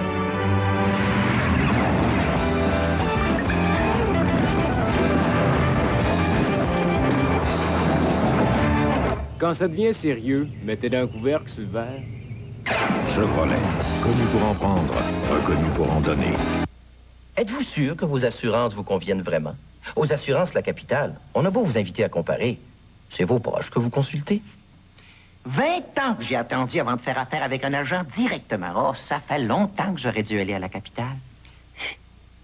Hey, tu sais, le SMAT qui m'a frappé, là, avec La Capitale, j'ai même pas de pénalité. Hey, ça, c'est plaisant. Je pense pas que ta compagnie t'en donne autant pour ton argent, mais en tout cas. Les assurances La Capitale, sûres et directes. Il m'enlève les mots de la bouche. Mal. Avant, je magasinais mes stores un peu partout. Maintenant, je magasine chez le marché du store. Non seulement ils sont très serviables, mais ils ont au moins 10 fois plus de choix qu'ailleurs. Puis le meilleur, c'est qu'en magasinant directement chez le manufacturier, je suis toujours certaine d'obtenir le meilleur prix chaque fois que je magasine ici. Et en plus, mes stores sont prêts en moins de 24 heures. Oui, 24 heures. Le marché du store, le plus important manufacturier de store au Québec. Il va intéresser particulièrement les consommateurs qui s'apprêtent à louer un véhicule neuf à long terme. La publicité alléchante, souvent, qui vante les avantages de la location, cache parfois des surprises. C'est du moins ce que l'Association de protection des automobilistes a découvert lors d'une enquête. Et Charles Faribault nous en parle. L'APA a mené une enquête auprès de 18 concessionnaires automobiles du Québec. La moitié aurait menti selon elle sur le prix de détail suggéré. 8 ont recommandé la location plutôt que la vente. C'est le cas chez le concessionnaire Toyota Centre-Ville de Montréal, où les consommateurs sont invités à louer leur véhicule plutôt qu'à l'acheter, parce que ce serait plus économique. C'est exactement le contraire, prétend l'APA. Ils disent que c'est mieux pour le client, mais lorsque le client rentre chez lui, s'il a les logiciels que nous avons, il se rendra compte qu'on vient de lui ajouter un supplément de 1 000 à 2 000 $, qui n'est pas du tout dans son intérêt. Chez le concessionnaire Toyota Centre-Ville, on affirme que le programme de location est plus économique pour le client que l'achat d'un véhicule, et ce, malgré ce qu'en pense l'APA. Les plans de location de Toyota sont plus avantageux aux clients et on leur montre en leur donnant un calcul de comparaison. Et c'est le choix au client de choisir s'il finance ou il loue. L'APA dénonce aussi ce qui serait, selon elle, de la fausse publicité et pointe particulièrement du doigt Honda. Celle-ci propose en location la Civic à 198 $ par mois avec un versement initial de 850 $. Impossible, dit Georgini. C'est pas vrai, ça. Vous rêvez. Contrairement à la loi de protection du consommateur, l'annonce en question ne fait état qu'en tout petit caractère du dépôt de garantie, des frais de transport, de préparation, des taxes, de l'immatriculation et des assurances. Chez les concessionnaires, on explique que l'annonce a été conçue par Honda Canada. Quoi qu'il en soit, le consommateur a tout intérêt à bien s'informer avant d'investir une somme importante dans un véhicule neuf. Charles Faribault, TVA, Montréal. 14 nouvelles accusations ont été déposées aujourd'hui contre Camille Girard et Gilles Gagné dans cette histoire de pédophilie qui éclabousse l'association des grands frères de Chicoutimi. Il y a 8 nouvelles plaintes contre Girard, dont une pour agression sexuelle et une autre pour la production de matériel obscène. 5 jeunes de 8 à 13 ans sont maintenant en cause. Girard parrainait 4 de ces jeunes comme grands frères. Les événements se seraient produits entre 82 et 96. Quant à Gilles Gagné, 8 nouvelles accusations pèsent sur lui, dont une pour sodomie. Tragédie sur l'autoroute 25 à Ville d'Anjou. Hier, un automobiliste a perdu la vie parce qu'il a eu la mauvaise idée de sortir de son véhicule en panne sur la voie du centre. Marco Lépiane, âgé de 19 ans, conduisait la Jaguar de son père quand le véhicule s'est soudainement immobilisé. Le jeune homme est alors sorti du véhicule pour ouvrir le capot. Une décision fatale. Une autre voiture l'a percuté. La victime a glissé sous le véhicule en flammes. Marco est décédé quelques heures plus tard au centre des Grands Brûlés de Montréal. Une mort qui rappelle une consigne de sécurité essentielle. Sur l'autoroute, il faut toujours attendre les secours et ne jamais sortir de son véhicule. Un grand-père de 75 ans a été kidnappé puis sauvagement battu à la sortie de son atelier de réparation de télé hier soir dans le nord de Montréal. 2 voleurs ont trimbané Louis Raymond pendant près de 2 heures dans son véhicule avant de l'amener chez lui. La pauvre victime a été dépouillée de 4 000 $, ce qui ne l'a pas empêché de retourner à son atelier ce matin. La police de la communauté urbaine de Montréal a détruit plus de 350 armes à feu qui avaient été recueillies lors d'une collecte l'an dernier. Les fragments provenant des fusils et des carabines seront utilisés pour créer des œuvres d'art. En 2 ans, plus de 800 armes ont ainsi été récupérées sur le territoire de la CUM. Météo maintenant avec Colette, un premier avant-goût, parce que c'était pas très joli ce soir. Et que c'était pas très joli. Il y a eu des bourrasques de neige. À certains endroits, la visibilité était nulle, les routes étaient glissantes. C'était vraiment incroyable. Il y a encore un risque de bourrasques de neige jusqu'à minuit, donc à certains endroits, surtout sur le sud-ouest du Québec. Mais par la suite, on a vraiment de bonnes nouvelles côté temps. C'est-à-dire qu'il y a une crête de haute pression qui va bien s'installer. Ça va dégager le ciel. Donc, c'est le retour du beau temps un peu partout demain. Mais côté température, ça demeure frais sous les normales. La normale est quand même de 4 degrés le jour, moins 6 la nuit. On prévoit des maximums qui seront sous le point de congélation. Je vous invite à rester avec nous. Je vous donne tous les détails un peu plus tard. De jeunes comédiens qui ont pratiquement vieilli sous nos yeux tireront bientôt leur révérence. Après 7 ans au petit écran, ils quittent leur chambre en ville. Voici la toute nouvelle famille de Corolla Plus. Examinons-les de plus près. La Corolla SD Plus vous offre en plus de ses nombreuses caractéristiques 400 $ d'équipement plus sans frais. La Corolla DX Plus, encore plus, avec en plus 565 $ d'équipement plus sans frais. Et finalement, le grand jeu avec la Corolla LE Plus et 1200 $ d'équipement plus sans frais. La Corolla Plus fabriquée au Canada. Pas étonnant qu'avec tout ces plus, Toyota soit première de classe. Voyez votre concessionnaire Toyota aujourd'hui. Le cahier des sports, c'est beau. Mais ça, c'est 100 fois mieux. Hey, toutes les semaines, moi, je dévore ma circulaire Canadian Tire. Moi, les rabais, là, j'aime assez ça. Hey, toutes les semaines, je trouve mes meilleures marques à des prix encore meilleurs. Dans ma circulaire, il y a toujours quelque chose qui me dit « En way au magasin, tout de suite. » Elle regarde la circulaire Canadian Tire, et elle organise ma fête de semaine. Des bas prix de tous les jours, c'est beau. Mais des bas prix de tous les jours, plus des prix spéciaux toutes les semaines, c'est encore mieux. Canadian Tire, des bas prix de tous les jours et beaucoup mieux. Nous, on s'entend toujours quand on se fait livrer un combiné Saint-Hubert. Hein, Léopold? Ouais, ça, c'est vrai, mais... Puis, il n'y a pas de chicane, parce que dans un combiné Saint-Hubert, il y a toujours une poitrine et une cuisse. Une belle cuisse dodue bien rôtie, avec des frites autour puis de la salade de choux, mais j'aime mieux la poitrine. Le combiné pour 2 Saint-Hubert, seulement 6,15 $ par personne, à la livraison. Et ça vient avec 2 Pepsi gratuits pour un temps limité. Les deux sont pareils, heureusement. Un service plus rapide, plus efficace, plus amical. Établi solidement à Trois-Rivières, la Banque Hong Kong du Canada consacre temps et effort à la formation de ses employés. Nous souhaitons qu'ils soient en mesure de vous aider à déterminer vos besoins financiers et qu'ils fassent en sorte de répondre à ceux-ci en vous proposant des produits et services qui vous conviennent. Jusqu'au 30 avril, profitez d'une réduction de 3/4% sur votre prêt hypothécaire. Optez pour la différence. La Banque Hong Kong du Canada, Centre-Ville, Trois-Rivières. Amateur de caricature, beaucoup pour le quotidien La Presse. TVA a appris que le journal vient de recruter le caricaturiste Serge Chapelot. Chapelot était au service du journal Le Devoir et il devrait entrer en fonction le 8 avril prochain et remplacera Girard qui prend sa retraite.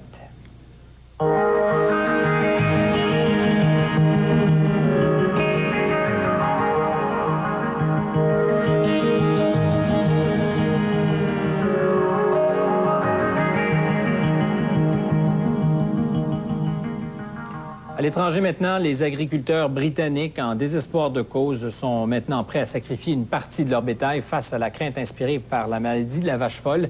Ils ne voient plus d'autres moyens pour redonner confiance aux consommateurs.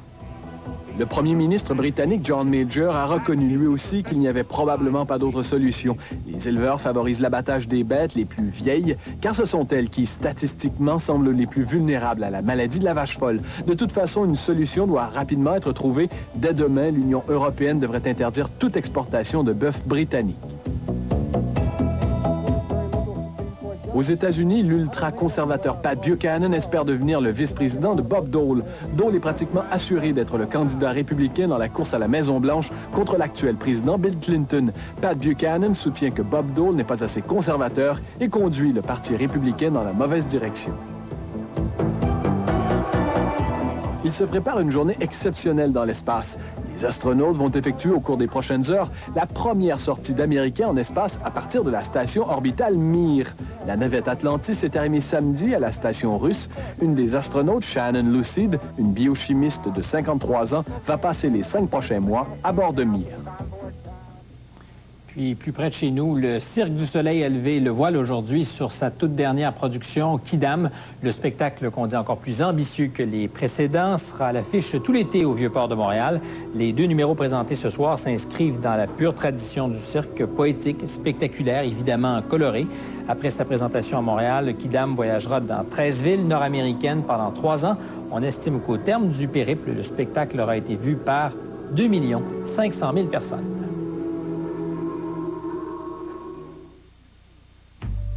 En 1993, M. Langlois a commis une grave erreur en achetant une Altima de Nissan.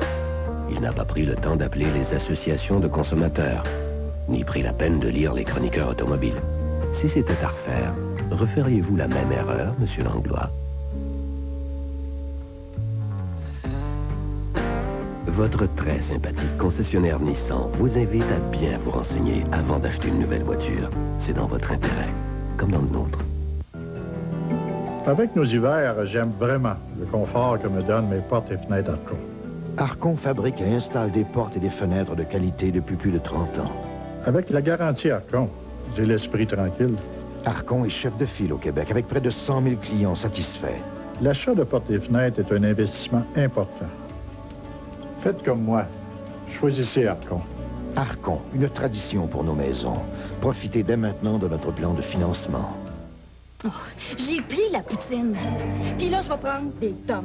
Les nouveaux Toms Ultra, nos plus puissants à ce jour, soulagent vite les brûlures d'estomac et l'indigestion. Et mieux que plusieurs antiacides, Toms contient du calcium, un supplément minéral dont a besoin votre corps. Les souvenirs heureux resteront longtemps gravés dans nos mémoires. Chez Monuments Boucher, nous apportons la plus grande attention à chacune des étapes de la fabrication. Monuments Boucher, le seul manufacturier dans la région du Grand Trois-Rivières. Les Monuments Boucher, 275 rue des Sureaux, Cap-de-la-Madeleine. Pendant que je me démène comme un cave pour essayer de sauver ce qui reste de mon couple, toi tu t'amuses à foutre le bordel dans le tien, c'est ça? Pourquoi t'as fait ça? J'ai craqué, Marcel, faut que tu comprennes ça, j'ai craqué. Entre quatre yeux, ce mercredi 19h30. Tu vois pas, t'es déjà cocu, Tony. Ta femme fait du temps supplémentaire. Tu me fais mal! Au nom de la justice, Jasmine, demain soir, dès 21h. Les téléromans assez connus ont une place de choix dans le cœur des Québécois, tellement que lorsque certaines séries se terminent, on a l'impression parfois de voir partir des gens que l'on connaît bien et auxquels on s'était attaché. Bien, après 7 ans sur nos ondes, l'aventure Chambre en ville en est à ses derniers épisodes. Les comédiens quitteront bientôt leurs personnages et pour eux aussi, il y a des liens à briser. Pascal Wilhelmy en a rencontré quelques-uns sur le plateau. Je vous déclare, mari et femme. Vous pouvez vous embrasser. Cette année de joie et de peine, de colère et de fou rire, de coups de foudre et d'amitié.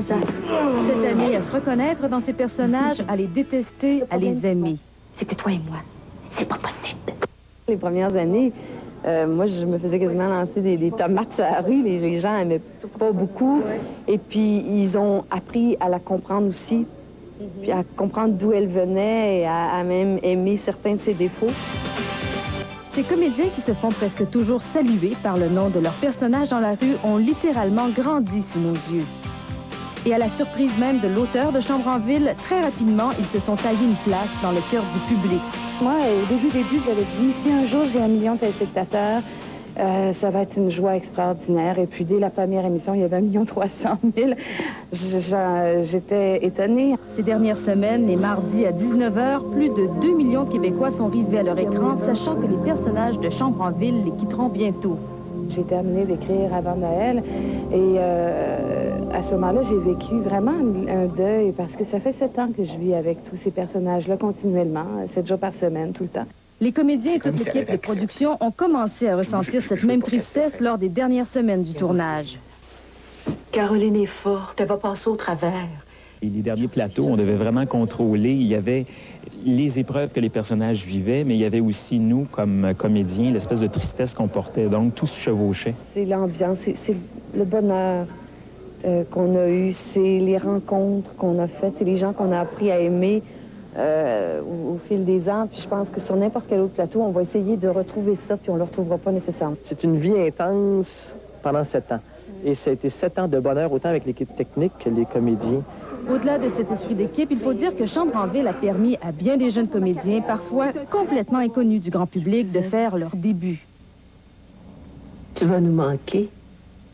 Tu viens de tourner ta dernière scène? Oui, je viens juste de finir à l'instant. Je retiens mes émotions parce que j'ai quand même grandi avec l'équipe de Chambre en ville. La plupart de l'équipe, pas nécessairement les comédiens, mais l'équipe technique, je les connais depuis que j'ai commencé parce que j'ai commencé à 11 ans à TM.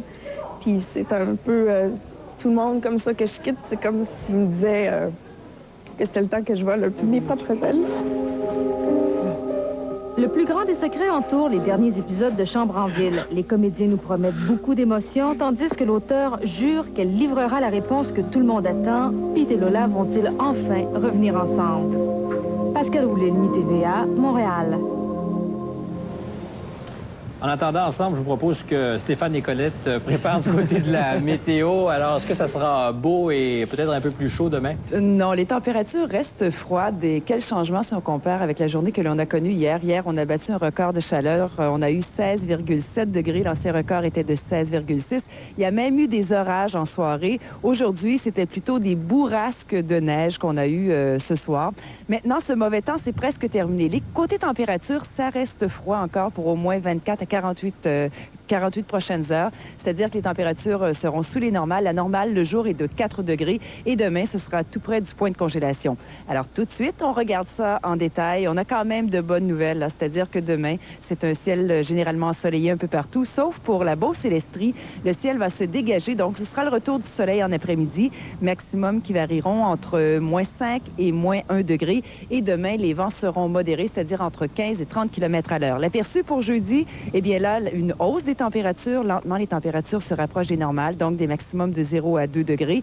Un peu partout, on prévoit une alternance de soleil et de nuages, sauf pour la région de l'Outaouais, où le ciel s'ennuagera graduellement. Plus à l'est, là aussi, ça reste froid et venteux, des températures sous les normales saisonnières. Partout, il y aura de belles percées de soleil. Et jeudi, pour ces secteurs, encore du beau temps, donc généralement une alternance de soleil et de nuages. Des maximums qui varieront entre moins 5 et 0 degrés. Au nord, pour la baie James, le ciel va se dégager demain en matinée. Donc, le retour du soleil en après-midi, un maximum de moins 15 degrés. De la faible neige pour le Grand Nord, tandis que l'Abitibi-Témiscamingue, on prévoit des passages nuageux avec un maximum de moins 7 degrés. Ce sera venteux. L'aperçu pour jeudi, de belles percées de soleil pour la baie James et le Grand Nord avec des maximums de moins 10 et moins 7 degrés. Pour l'Abitibi-Témiscamingue, ce sera le retour des nuages avec un maximum de moins 1. Maintenant, pour les destinations soleil, eh bien, en fait, on a de bonnes nouvelles. Partout, c'est terminé les averses pour la République dominicaine. Demain, on prévoit du soleil, des passages nuageux, un maximum de 28 degrés. Pour les autres secteurs, ce sera également très beau, avec des maximums de 27 à 33 degrés. En terminant, je vous donne les résultats des tirages de l'Auto-Québec. Et ce soir, on débute avec la combinaison gagnante pour la quotidienne à 3 chiffres. 0, 6, 3. Et à 4 chiffres, 1, 5, 8, 1. On termine avec les 20 numéros gagnants du jeu Banco. 8, 10, 14, 21, 22, 30, 31, 33, 35, 36, 39, 41, 43, 44, 52, 55, 59, 64, 65 et 67. Alors, je vous rappelle, pour les prochaines heures, les températures restent froides. Soyez prudents sur les routes. À certains endroits, c'est glissant. Mais demain, on aura quand même du soleil. Voilà tout, Stéphane. Oui, parce que c'est encore glissant sur les routes, hein? Je vois ça derrière vous. Oui, à certains endroits, c'est glissant. Bon, le pavé était humide et bon, ça a glacé. Merci, Colette. Passez une belle fin de nuit. Soyez vous-même prudente. Oui. Voilà qui complète nos informations. Je vous invite, comme tous les soirs, à rester à l'antenne, puisque Shabada suit avec Guy Nadon, le percussionniste sensationnel, et puis Guy Latraverse. Je vous retrouve demain. Au revoir. Bonne nuit.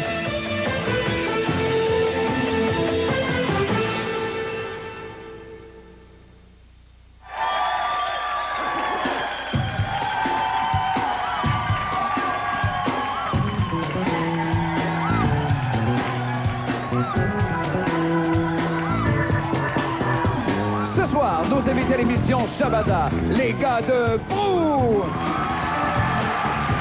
La visite de Sophie Lorrain, Guy Latraverse, Guy Nadon, et bien sûr la musique du Shabada Band. Mesdames et messieurs, bienvenue à...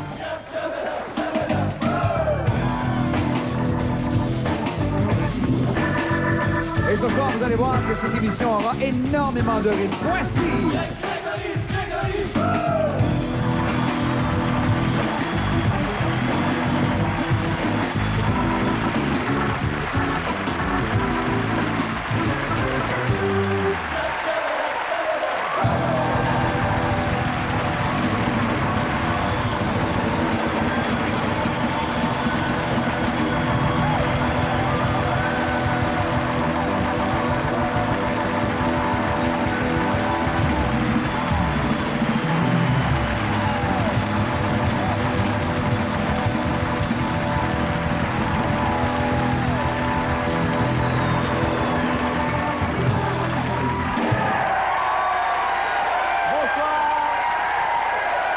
Guilford, que celui de la rue Huron, il n'y a plus d'activité dans ces endroits-là, pour la bonne raison qu'ils font l'objet de surveillance si serrée que les utilisateurs préfèrent, semble-t-il, tenir leurs réunions et leurs activités ailleurs que là.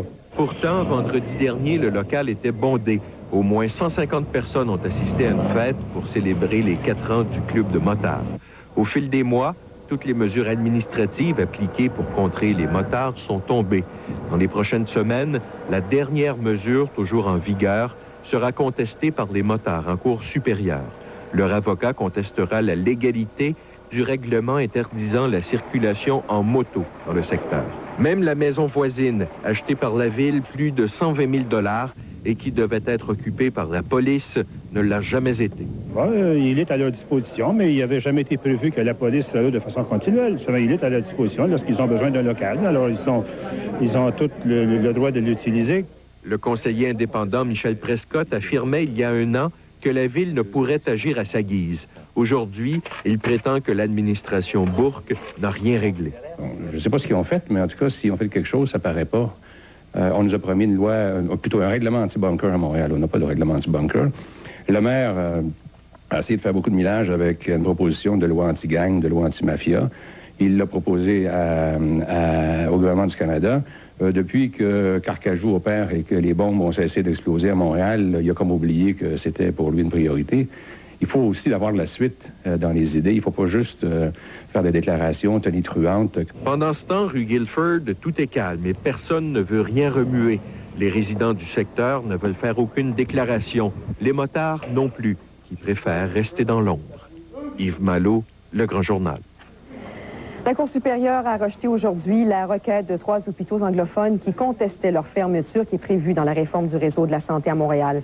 L'hôpital général de la Chine, le Reine-Élisabeth et le Ready Memorial vont donc devoir fermer.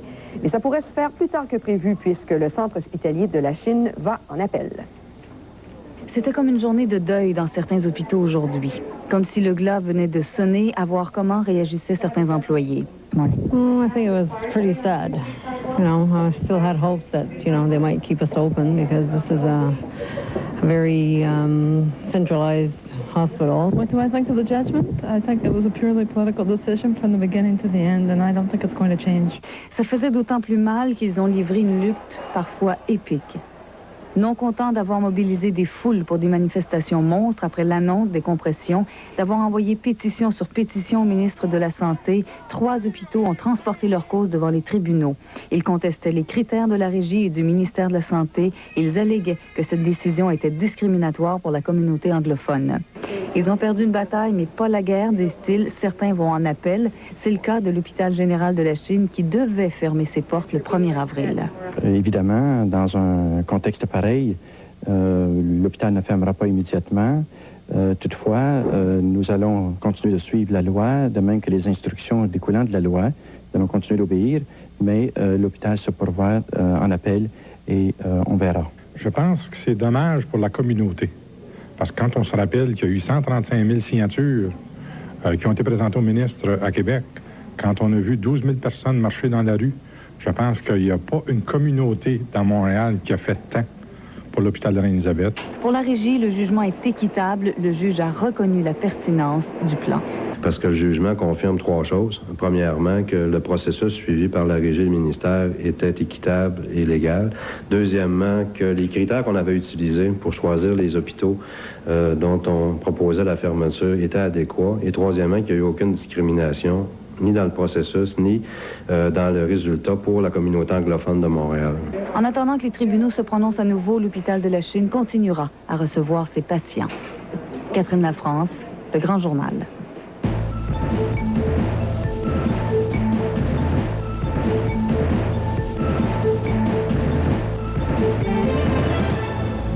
Les vendeurs de véhicules neufs nous disent-ils tout et toujours la vérité sur leurs produits? Eh bien non, selon la dernière étude de l'APA. Sur les 18 concessionnaires automobiles visités par l'APA, 12 ont fourni de mauvais renseignements sur les prix et les options de certaines voitures. Durant le mois de novembre, un couple d'acheteurs fictifs a fréquenté les salles de montre de 18 concessionnaires automobiles de Montréal, Trois-Rivières et Québec. Ils ont posé plusieurs questions sur le prix des voitures neuves, le coût des options et sur le plan de location à long terme. Résultat, seulement 2 concessionnaires ont fourni de bonnes informations. Les autres ont donné des renseignements acceptables, incomplets ou carrément faux. Mais on a été surpris, pas par les pratiques, mais par l'envergure. C'est pas normal dans un marché, même un marché surveillé par l'APA, que 3/4 des commerçants n'arrivent pas à donner un niveau de service acceptable. Chez Toyota Centre-Ville, par exemple, le couple a indiqué au vendeur qu'il était prêt à payer entre 310 et 370 $ par mois pour le plan de location à long terme. Le vendeur a alors signifié qu'il pouvait leur offrir une voiture à 369 $, tout juste dans leur prix. Après vérification, les mensualités n'auraient dû être que de 345 $. On demande aux clients c'est quoi leur capacité, c'est quoi leur budget pour bien les placer dans le bon véhicule, puis sortir un plan de location ou de financement là, qui fait plus leur affaire. Ça, c'est une chose. En ce qui concerne le fait de gonfler les paiements mensuels pour arriver dans leur budget, je dois dire que non, c'est pas nécessairement une pratique courante chez nous, en tous les cas. Il y a de mauvais vendeurs, reconnaît le président de la Corporation des concessionnaires. Mais parfois, dit-il, les fautes sont commises par les manufacturiers eux-mêmes. Bien des fois, vous allez voir le manufacturier qui oblige les commerçants à mettre un paiement de location à temps par mois, plus le transport, plus un certain montant de dépôt. Et malheureusement, à ce moment-là, c'est vrai, le consommateur est mal informé. L'APA demande que les plans de location à long terme soient réglementés et que le prix de détail suggéré soit affiché en tout temps, comme cela se fait aux États-Unis. L'association souhaite aussi que l'industrie fasse son propre ménage, car il devient de plus en plus difficile de distinguer les bons des mauvais vendeurs. François Dallaire, Le Grand Journal. Le gouvernement a pris des mesures pour lutter contre la contrebande de cigarettes. Et bien aujourd'hui, on lui demande d'en faire autant contre la contrebande d'alcool. Des statistiques démontrent qu'une bouteille de spiritueux sur 2 en provenance des États-Unis en est une de contrebande, ce qui est désastreux pour l'économie québécoise. Les syndicats sont catégoriques. Pour enrayer le problème de la contrebande d'alcool, l'État québécois doit agir dès son prochain budget et avec autant de muscles qu'il l'a fait pour la vente illégale de cigarettes. Ça lui fait perdre 180 millions en revenus. Ça, c'est plus que les coupes que le gouvernement s'apprête à faire au niveau des prestations du bien-être social en avril prochain. Sur les 3 200 000 caisses de spiritueux importés des États-Unis, 1 600 000 proviennent de la contrebande. Ça représente un manque à gagner annuel de 225 millions de dollars pour la SAQ. Si on inclut l'importation illégale de la bière et du vin, on atteint des pertes de 300 millions de dollars. Les restos et le réseau hôtelier sont des endroits privilégiés pour liquider les bouteilles illicites. L'an dernier, la Sûreté du Québec a visité près de 3 000 établissements licenciés. 27 % ne respectaient pas la loi. Ce qui fait qu'en 1995, on a saisi à la Sûreté 233 344 litres de boissons de contrebande. Les syndicats souhaitent en plus des peines plus sévères pour les contrebandiers et une action policière plus efficace. Je pense que c'est ça, l'avenir, c'est de sensibiliser les citoyens, pas augmenter notre répression en travaillant conjointement avec des corps policiers, des organismes qui œuvrent dans ce domaine-là. La contrebande d'alcool a provoqué une chute de la production des distilleries du Québec de 53 % en 10 ans et entraîné la perte de 1200 emplois, des emplois de qualité selon les syndicats. Dans l'industrie des distilleries, les salaires, c'est plus de 20 $ de l'heure. Si on calcule rapidement, ça fait 40 000. 1000 emplois, ça fait 40 millions de masse salariale. Autant d'argent imposable et injectable dans l'économie régionale. Les citoyens consomment 40 millions de litres d'alcool par année de contrebande. Pour suffire à cette demande, il faudrait 3 usines comme la nôtre pour combler cette demande. Et ça pourrait créer environ 600 emplois. Mais tant que 83 % du prix de vente d'une bouteille de spiritueux partira en taxes chez nous, il s'en trouvera toujours pour acheter sur le marché les bouteilles américaines taxées à 44 %. Gilles Choquette, Le Grand Journal. Au palais de justice, maintenant, Rémi Légaré, qui avait enlevé sa femme et son fils à la pointe du couteau en février, a été condamné à 3 ans de prison. On voit Légaré présentement à l'écran. L'homme de 33 ans avait réussi à retracer sa femme réfugiée dans une maison d'hébergement. En rendant sa sentence, la juge a souligné que l'accusé avait de graves problèmes dans ses relations affectives qui se soldent souvent par des actes de violence conjugale. Elle a ajouté qu'il aurait besoin d'une thérapie, mais qu'il n'était pas prêt à entreprendre un tel traitement puisqu'il nie avoir un problème. L'avocate de la Couronne était satisfaite de la sentence et des commentaires de la juge. C'est pas habituel, mais je trouve que c'est une bonne initiative parce que, justement, on a expliqué à l'accusé pourquoi on lui imposait cette sentence-là. On lui a dit les facteurs. Et je crois que le juge Lamontagne a fait preuve beaucoup d'humanité dans son jugement. Elle expliquait à monsieur pourquoi. Elle expliquait qu'elle comprenait la dynamique avec son fils. Un policier de la CUM, Steven Bertrand, a été accusé de conduite dangereuse ayant causé des blessures à 3 jeunes femmes. L'accident était survenu à Pointe-Claire le 3 janvier vers 2h30 du matin. L'agent Bertrand, âgé de 25 ans, répondait à un appel concernant un système d'alarme qui s'était déclenché. Pour une raison inconnue, il a heurté une voiture où prenaient place les 3 jeunes femmes de 19, 20 et 22 ans. Elles ont toutes les 3 été gravement blessées. À Repentigny, le conseil municipal a décidé ce soir d'aller de l'avant avec un projet de plus d'1 million de dollars pour 9 feux de circulation. Ce projet a été adopté contre la volonté du maire, dont le parti est minoritaire, et celle de citoyens très mécontents. La rue Notre-Dame à Repentigny compte 69 intersections. Elle est longue et dangereuse. Dangereuse à ce point que 40 % des accidents sur le territoire, dit l'opposition, surviennent sur la rue Notre-Dame. C'est la raison pour laquelle la ville de Repentigny étudie depuis des mois la possibilité d'installer de nouveaux feux de circulation. Est-ce que quelqu'un demande la vote? Ce soir, en assemblée spéciale, la question était de nouveau sur la table. Vendredi dernier, le maire Brien a usé de son droit de veto pour bloquer une décision de la majorité au conseil de réaménager 6 feux, en plus d'en installer 3 nouveaux, au coût d'1 060 000 $. Ce soir, sur une reprise du vote, le maire a perdu et l'opposition, alliée aux conseillers indépendants, a donné le feu vert au projet. Le maire s'oppose toujours. Il affirme que les travaux peuvent s'effectuer pour le quart de la somme. Écoutez, selon les chiffres que j'ai, c'est 210 000. Mais ce que je dis, c'est pas une question de chiffre présentement. Entre 210 puis 1 100 000, je suis sûr qu'on peut arriver à quelque chose de raisonnable à 500 000.